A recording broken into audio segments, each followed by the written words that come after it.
Welcome to the deep dive. We're jumping straight in today. Yep, ready to go. We're looking at how our minds, our perceptions really impact our well-being and how we feel about That ourselves. sense of self-worth, it's huge. It is. So we've gathered a bunch of sources looking at things like feeling not good enough, Oh, that was big. right? Also, the power of a growth mindset, the benefits of crying, surprisingly interesting stuff there. Mm. Getting past a victim mentality Mm. and shifting from feeling like there's never enough to more of an abundant mindset. Quite the range. Yeah. Yeah. And our mission really is to dig into these, pull out the key insights, maybe some practical tips to help you navigate this stuff because it's common human experience, isn't it?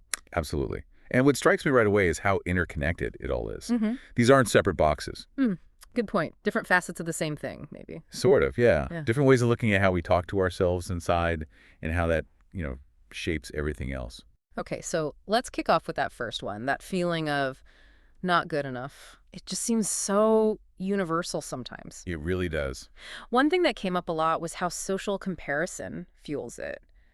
Seeing everyone else's seemingly perfect life online. Oh, definitely. The highlight reels, it's almost impossible not to compare and then feel, well, a bit inadequate. Yeah, and that feeling, it can really dig in, can it? Internally, it might be that nagging self-doubt. Exactly. That little voice saying you're not quite cutting it.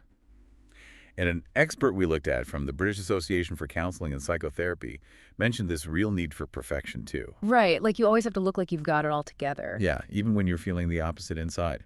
It's pressure. And then outwardly, how does it show up? Maybe like avoiding challenges. Uh-huh. Fear, failure, holding you back. Been there. Staying under the radar. Or people pleasing. Saying yes constantly. Totally.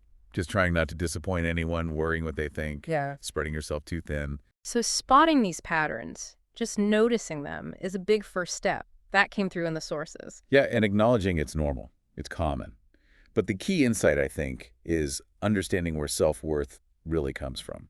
Okay, tell me more. Because it's not about achievements, right? Or what others think. Not primarily, no. The sources really emphasize that it comes from within, from recognizing your inherent value. So things like your kindness, your unique strengths. Exactly. The things that make you you, not things you do.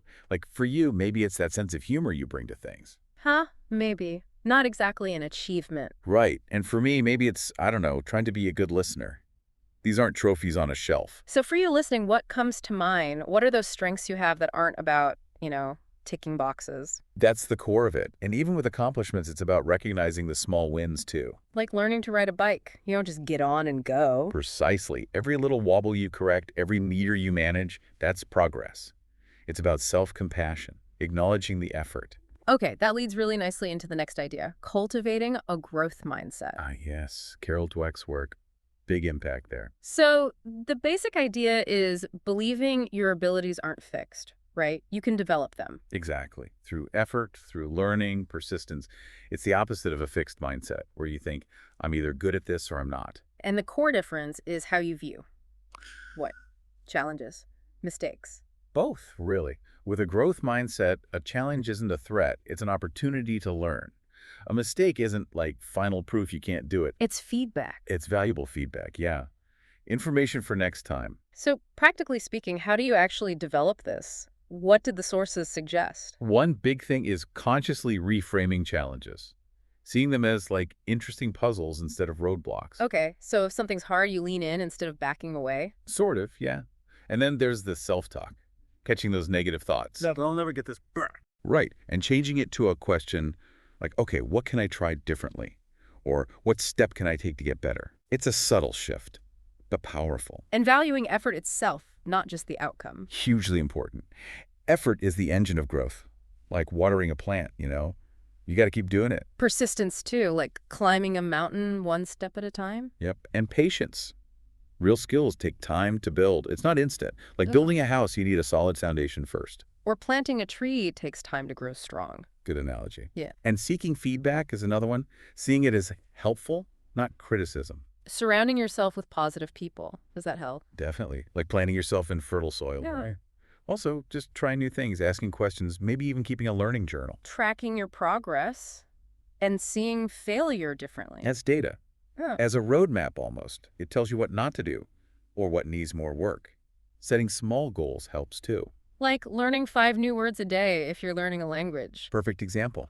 Small, achievable wins build that sense of progress. And it's not just about you, is it? It affects how you see others, too. Yeah, that's a great point. If you believe in growth, you tend to celebrate others' successes more genuinely. You see it as proof that effort pays off, not as something that takes away from you. Creates a more supportive vibe all around. Okay, let's shift gears a bit. Crying. Ah, the waterworks. Yeah, there's still this lingering idea sometimes that it's, I don't know, weak. Definitely. That old stiff upper lip kind of thinking. Yeah. But the sources really pushed back on that. How so? What's the biological take? Well, fundamentally, it's a natural reaction. It's your body's way of responding to strong emotion, releasing pressure, like a safety valve. And not just sadness. Not at all. Intense happiness, relief, pain, frustration, stress, lots of triggers. So that whole stop crying, be strong message is Yeah. kind of missing the point. Completely. The sources actually framed it the other way around. Yeah. It takes courage to face your emotions and express them. Holding them in is actually harder. Or less healthy. Less healthy, for sure. Think of trying to hold a beach ball underwater. Eventually, it's going to pop up, maybe unexpectedly. Suppressing emotions can build up pressure. Okay, so what are the actual benefits of letting yourself cry? Well, there's stress relief. People often feel physically lighter afterwards. It's like a weight lifted. Exactly. And it can improve your mood, almost like hitting an emotional reset button. Interesting. What about connection with others? That too. Being vulnerable enough to cry in front of someone you trust and having them respond with care can really deepen a bond. It signals trust. We saw some examples, didn't we? Like public figures showing emotion. Yeah, Jacinda Ardern after the tragedies in New Zealand, athletes crying after a big winner loss. It shows humanity, empathy, not weakness. But there's a line, right? When might crying be a sign of something more? Good point. If it's happening very frequently, feels uncontrollable, or comes with other symptoms, it could indicate something like depression or anxiety. So important to be aware of that context. Absolutely. And if you're concerned, seeking support is key. And if you're the one with someone who's crying, what's helpful? Often, just being there, Mm. listening without judgment, maybe offering comfort like a hand on the shoulder if it feels right, Yeah. asking, how can I help, rather than telling them to stop. Just presence and acceptance. That can make a world of difference. Okay. Let's move on to the victim mentality. How did the sources define that? It's basically this pervasive belief that bad things always happen to you and that it's always due to external forces you can't control. Like the world is just against you. And it's important to say everyone feels like that sometimes, right? After setbacks. Oh, for sure.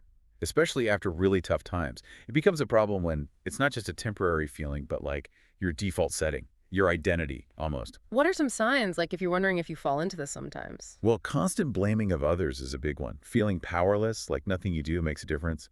That feeling of being stuck. Always comparing yourself negatively, feeling like everyone else has it easier. Yeah, that why me feeling, but all the time. Focusing on how unfair everything is. Where does it come from? Did the sources touch on roots? They did. Sometimes past trauma or repeated failures can lead to what psychologists call learned helplessness. Martin Seligman did famous work on this. You learn that your efforts don't matter. Essentially, yeah. You start to believe you have no control.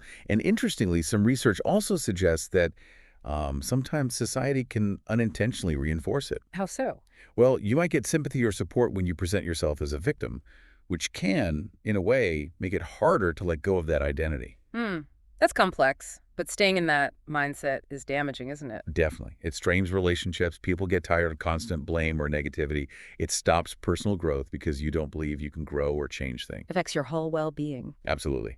So breaking free is important. How do you start? First step seems to be awareness, recognizing those thoughts. Exactly. Catching yourself thinking, this is hopeless or it's their fault, and then actively challenging it. So instead of, there's nothing I can do, ask. Okay, what one small thing could I possibly do here? Shifting focus to agency, even tiny agency. Research backs this up. Perceived control makes a huge difference. Start small. Take control where you can. Yes. Build that muscle. Practicing gratitude helps too, apparently. Even on bad days. Finding something. Especially on bad days. It shifts focus from what's wrong to what's okay or even good. And the big one, taking responsibility. Owning your choices, your reactions, even when things are tough. Fighting the blame reflex. That's it. It's not about blaming yourself unfairly, but taking ownership of your part and your power to respond. And being patient. It's a process. Definitely sounds like a process. Okay, final topic. Scarcity versus abundance mindset. Right. Two fundamentally different ways of seeing the world. Scarcity is that feeling of not enough, like a limited pie. Exactly. Never enough time, money, opportunities, happiness. It often leads to fear of missing out, maybe jealousy. And abundance is the opposite, believing there's plenty to go around. Yeah, that opportunities aren't finite. That someone else's success doesn't diminish yours. That happiness isn't a zero-sum game. What's a telltale sign you might be stuck in scarcity thinking? That feeling of constantly chasing, never feeling satisfied, always worried about losing what you have. Focusing on what you lack instead of what you have. Precisely. And maybe feeling envious when others do well. So what are the upsides of shifting towards abundance? How does it change things? Well, you start seeing possibilities everywhere.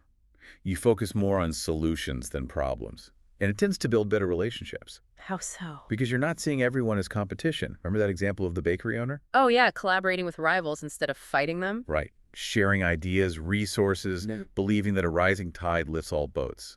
That's abundance thinking in action. Okay, so how do we cultivate more of that? What were the practical steps? Gratitude again. Making it a daily practice seems key. Writing down things you're thankful for. Simple but effective. What else? Sharing. Giving your time. Helping someone. Mentoring. Donating.